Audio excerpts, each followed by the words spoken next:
Hello friends, आज हम बात करेंगे इंपॉर्टेंट यूजफुल टॉपिक के बारे में। कुछ लोग ऐसी परेशानी बताते हैं कि उनको पसीना नहीं आता या स्वेटिंग नहीं होता। इसे हाइपोहाइड्रोसिस बोलते हैं, यानी लो स्वेट या कम पसीना आने वाली बीमारी। आज हम बात करेंगे इस टॉपिक की क्या कारण हो सकते हैं और किन किन पेशेंट में हाइपोहाइड्रोसिस देखने को मिल सकता है। अगर हम कारण को समझ सकते हैं तो बीमारी के निवारण में भी मदद मिलेगी, क्योंकि अगर हम प्राइमरीली बीमारी के कारण को पकड़ पाए तो डॉक्टर के साथ बेटर वे में उनको डिस्कस कर सकते हैं, उन्हें सॉर्ट आउट करने का प्रयास कर सकते हैं, उस बीमारी के अलग सिम्टम्स को रिकॉग्नाइज कर सकते हैं और सही समय पर सही ट्रीटमेंट करके हम अपने आप को इस प्रॉब्लम से भी बचा सकते हैं।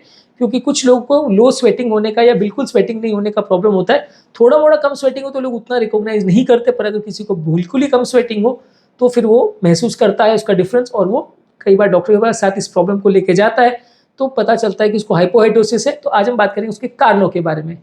टॉपिक पर जाने से पहले जो लोग हमारे चैनल पे नए हैं उन्हें रिक्वेस्ट करूँगा कि चैनल को सब्सक्राइब करके हमें इंस्पायर और मोटिवेट करें और हमारे वीडियोस को ज़्यादा से ज़्यादा लाइक और शेयर करें ताकि दूसरे लोगों की भी मदद हो सके।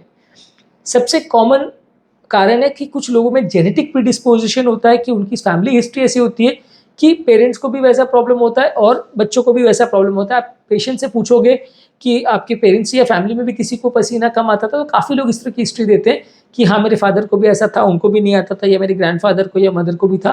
तो इस तरह के लोग हिस्ट्री आपको कई बार देते हैं। इसके अलावा नर्व डैमेज, जिसे ऑटोनॉमिक न्यूरोपैथी बोलते हैं, जिसमें बॉडी का स्वेटिंग कॉम्प्रोमाइज हो सकता है। ये नर्व डैमेज कुछ डायबिटीज़ जैसी बीमारियाँ, गिया-बारे सिंड्रोम जिसे ब्रेन या नर्व से रिलेटेड एक इंपॉर्टेंट पेरिफेरल न्यूरोपैथी वाली डिजीज़ है, कुछ मेडिकेशंस के साइड इफेक्ट से भी ऐसा हो सकता है, तो उसे समझने की ज़रूरत है। कुछ स्किन की बीमारियाँ जैसे इक्थायोसिस हो, जिसमें स्वेट ग्लैंड्स खराब हो जाते हैं, जिसमें आपकी स्किन बिल्कुल ड्राई और स्केडी और हार्ड सी हो जाती है। इसमें क्या है, बॉडी का स्वेट ग्लैंड कॉम्प्रोमाइज हो जाता है तो स्वेट बनना बंद हो जाता है, तो इसमें भी हो सकता है। कुछ मेडिसिन जैसे एंटीकोलिनर्जिक मेडिसिन जो कि एस्थमा और गैस्ट्रोइटिस पेट के इश्यूज़ के लिए, यानी गैस्ट्रोइंटेस्टाइनल इश्यूज़ के लिए या एलर्जीज़ के लिए लेते हैं, ये स्वेटिंग के नॉर्मल मैकेनिज्म के साथ इंटरफेयर कर सकते हैं, छेड़छाड़ कर सकते हैं, तो स्वेटिंग कम हो ऐसा हो सकता है। उम्र के साथ भी कुछ लोग को हो सकता है, जिससे कि स्वेट ग्लैंड फंक्शन नॉर्मल जो होता है वो कॉम्प्रोमाइज़ हो जाता है, तो इससे भी लोगों को सिम्टम्स हो सकते हैं और उनसे पसीना आना कम हो सकता है। हाइपोथायराइड वाले पेशेंट में जिनका ओवरऑल स्वेटिंग कम मिले, ऐसा मिल सकता है, क्योंकि हाइपोथायराइड में बॉडी का ओवरऑल मेटाबॉलिज्म कॉम्प्रोमाइज हो जाता है, स्वेट ग्लैंड्स में स्वेट बनना कम हो जाता है, तो कम स्वेटिंग लोग को महसूस होता है। डिहाइड्रेशन के पेशेंट में भी ऐसा हो सकता है, बॉडी अगर डिहाइड्रेटेड हो तो पानी ही नहीं है बॉडी के अंदर, तो स्वेट कहाँ से बनेगा, स्वेट बनने के लिए भी पानी चाहिए, और जब बॉडी डिहाइड्रेशन मोड में चली जाती है तो ब्लड प्रेशर को मेंटेन करने के लिए बॉडी सारे स्वेट को कंजर्व कर लेती है, तो स्वेटिंग नहीं होती है। हीट एग्जॉशन या हीट स्ट्रोक में भी ऐसा हो सकता है, बहुत ज़्यादा अगर गर्मी का आपको एक्सपोजर हो रहा है, आप सन में जा रहे हो और उसकी वजह से बहुत ज़्यादा बॉडी में लू का आपको एक्सपोजर हो रहा है या गर्मी का एक्सपोजर हो रहा है, तो सडनली बॉडी का हीट कंट्रोल सिस्टम फेल हो जाता है, बॉडी का स्वेटिंग सिस्टम फेल हो जाता है, इसकी वजह से लोग को स्वेट आना बंद हो जाता है। इसके अलावा कुछ हीट रिलेटेड इंजरीज होती है, अगर किसी को या बहुत ज़्यादा गर्मी की वजह से किसी को इंजरीज या बर्न्स वगैरह अगर हो जाते हैं, तो वैसे में भी स्वेट ग्लैंड डैमेज हो जाते हैं, इसकी वजह से भी लोग को पसीना आना कम हो सकता है। कुछ मेडिकल बीमारियां हैं, जैसे थायराइड ग्लैंड के कमी होने की वजह से हो सकता है। पिट्यूटरी ग्लैंड जो ब्रेन में थायराइड हार्मोन को कंट्रोल करता है, उसके प्रॉब्लम अगर हो तो भी ऐसा हो सकता है। फैब्रीज डिजीज है, एक जेनेटिक कंडीशन है जो कि कुछ ऑर्गन्स को इफेक्ट करती है, इंक्लूडिंग स्वेट ग्लैंड्स को भी इफेक्ट करती है, तो हो सकता है। और एक जोग्रेन सिंड्रोम करके बीमारी है, जोग्रेन सिंड्रोम बीमारी में आपका बॉडी का सारे जो सोल्यूशन बनने हैं या पोर से सारा जो पानी निकलना है, सिक्रीशंस निकलने हैं, सलाइवा बनना है, वो सारा चीज़ कॉम्प्रोमाइज़ हो जाता है, तो इस वजह से भी लोगों को स्वेट ग्लैंड कॉम्प्रोमाइज़ हो जाता है, तो स्वेटिंग कम होती है। इसके अलावा कुछ मेडिसिन है, जैसे कि एंटी हिस्टामिनिक मेडिसिन जो कि एलर्जी के लिए लेते हैं, एंटी साइकोटिक और ट्राईसाइक्लिक एंटी डिप्रेसेंट जो कि साइकेट्रिक प्रॉब्लम्स या हेडेक के लिए कई बार लेते हैं, तो इन मेडिसिन के साइड इफेक्ट से भी ऐसा हो सकता है। कुछ ऑटोइम्यून डिजीज जैसे कि मल्टीपल स्क्लेरोसिस है और कुछ ऑटोनोमिक न्यूरोपैथीज है, उसमें भी स्वेट ग्लैंड का फंक्शन कॉम्प्रोमाइज हो सकता है और स्वेटिंग बहुत ज़्यादा कम हो ऐसा हो सकता है। कैंसर के ट्रीटमेंट के लिए अगर किसी को रेडिएशन थेरेपी दिया जाए तो उसके प्रभाव से भी ऐसा हो सकता है कि आपका स्वेटिंग कॉम्प्रोमाइज हो।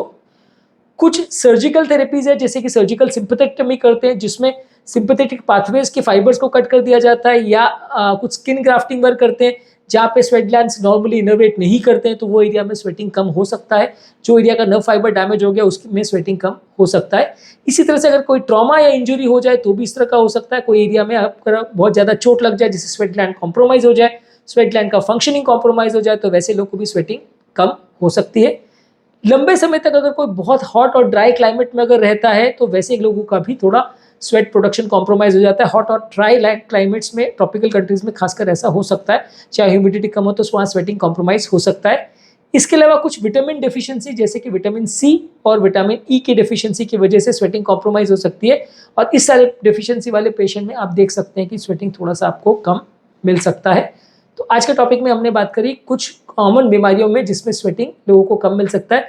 ज़्यादातर जो भी बीमारियों में नर्व डैमेज हो जाती है, चाहे वो एज रिलेटेड हो, चाहे वो बीमारी की वजह से हो, वैसे लोग हो सकते हैं। कुछ मेटाबॉलिक प्रॉब्लम्स की वजह से हो सकता है, कुछ मेडिसिन जैसे कि एंटीसाइकोटिक मेडिसिन और एंटी डिप्रेशन मेडिसिन से हो सकता है। बहुत ज़्यादा लंबे समय तक और बहुत ज़्यादा एक्सट्रीम हीट अगर एक्सपोजर हो तो हो सकता है। सर्जरी, रेडिएशन या ट्यूमर्स की वजह से या किसी ट्रॉमा की वजह से अगर सिंपैथेटिक नर्व फाइबर डैमेज हो जाए तो पर्टिकुलर एरिया में स्वेटिंग कॉम्प्रोमाइज हो सकती है। तो ये सारी चीज़ें अगर किसी को भी फाइंडिंग्स मिल रही है तो अपने डॉक्टर के साथ डिस्कस करिए, और आपके डॉक्टर उस बीमारी को सॉर्ट आउट करके उसे ट्रीट करने में आपकी मदद करेगा। टॉपिक एंड करने से पहले जो लोग हमारे चैनल पे नए हैं उन्हें रिक्वेस्ट करूँगा कि चैनल को सब्सक्राइब करके हमें इंस्पायर और मोटिवेट करें। जो लोग हमारे चैनल पे बहुत डिटेल वीडियोस नहीं देखना चाहते उनके लिए रेगुलर बेस पे हम यूट्यूब शॉर्ट्स अपलोड कर रहे हैं। स्वेटिंग कम ज़्यादा और सैलिवेशन कम ज़्यादा के कारण क्या होते हैं इसके बारे में हमने ऑलरेडी डिटेल वीडियोस किया है। इनका लिंक मैं डिस्क्रिप्शन बॉक्स में छोड़ दे रहा हूँ, और वीडियोस के इंपॉर्टेंट लिंक को मैं आई बटन में भी लिंक कर दे रहा हूँ, तो आप उन्हें डेफिनेटली चेकआउट करिए, आपको उनसे काफ़ी कुछ सीखने को मिलेगा।